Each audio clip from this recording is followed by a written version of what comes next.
As raíces do noso pasado son visibles no patrimonio material en forma de ruínas, monumentos e outros vestixios que dan fe da transformación da nosa cultura a través do tempo.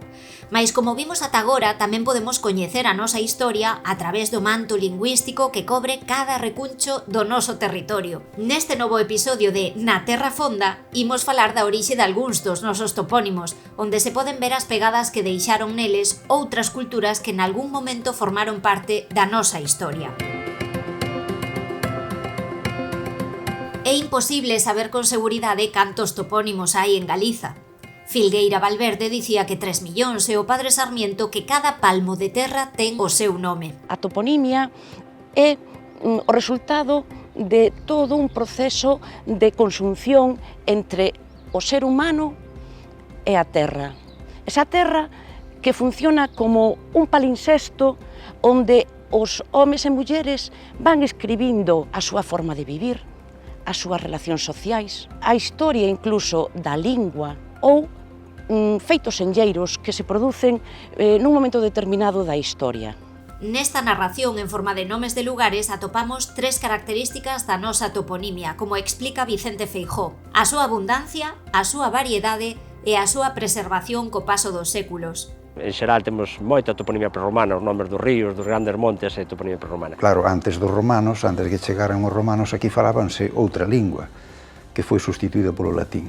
De todas maneiras, hai unha parte do vocabulario que é o que responde aos nomes propios, especificamente aos nomes de lugar, que se manteñen con bastante frecuencia, non rebautizan. É dicir, moitas das pegadas da cultura prerromana en Galiza sobreviven a través da toponimia. Os nomes dos lugares son moi resistentes ás mudanzas lingüísticas e por iso son un gran recurso para reconstruir posibles rutas migratorias e mesmo a extinción dunha civilización antiga. Para ter unha referencia máis recente, en América hai moitos ríos e moitas montañas e tal que teñen nomes indígenas, non?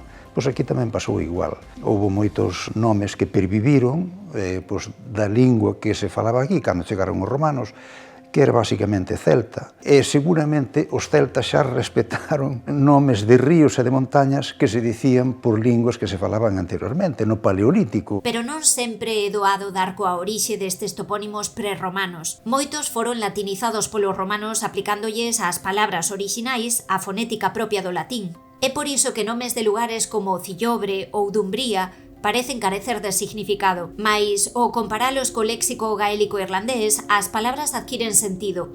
Cillobre, sen ir máis lonxe, significa santuario en gaélico irlandés. As linguas célticas coñécense relativamente ben, hai residuos de linguas célticas agora.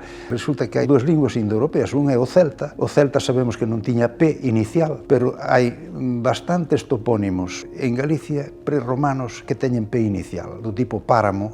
Non sabemos moi ben exactamente si cando chegaron os romanos se falaba algo máis que o celta, que hai unha camada de celtismos que son clarísimos, non?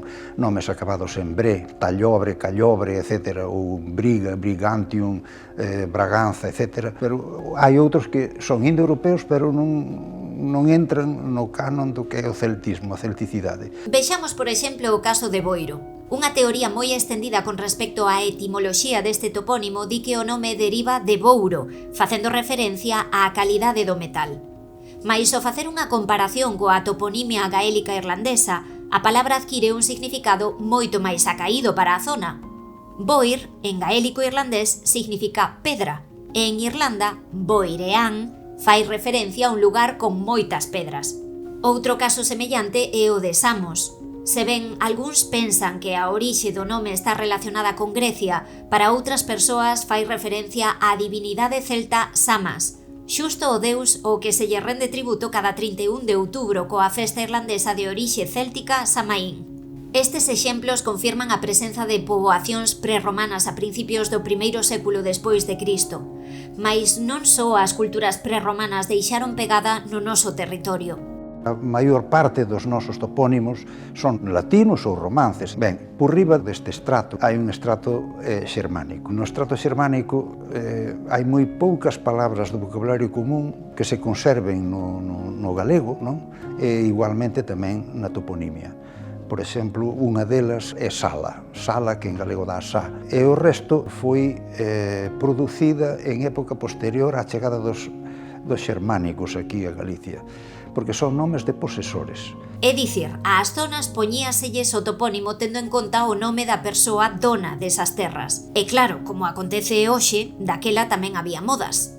Entre o século VIII e o século XI aproximadamente, veu unha moda de a xente chamarse con nomes xermánicos. Nalgúna das provincias, prácticamente un 15% das entidades de poboación son de orixe xermánica. Como digo, non debemos enganarnos, non é unha toponimia que veña de cando houve esta invasión de suevos e de visigodos. É que os romanos adoptaban nomes xermánicos, entón as vilas nas que habitaban, pois chamábase a vila Gaudexendi ou a vila de Requesendi ou o que sexa. E por aí é por onde ven a gran cantidade de nomes xermánicos que hai. E non é a única cultura que de algún xeito deixou a súa pegada na nosa terra. En Galiza existen topónimos con raíces árabes, hebreas, mais como di Santa Marina, estes son poucos. O árabe hai moi pouquiños, quizás unha dúcia ou menos aínda, non? Son palabras que coinciden co vocabulario como aldea ou aceña, a mezquita, sino que é unha forma sincopada de sinagoga. Pero, é dicir, aquí os hebreos non viñeron conquistar. Eu creo que repetían os nomes romanos ou prerromanos que atoparon, non? E despois hai nomes nos que xa na súa propia etimoloxía podemos ver todas as culturas que pasaron por un determinado lugar. É o caso de Malpica.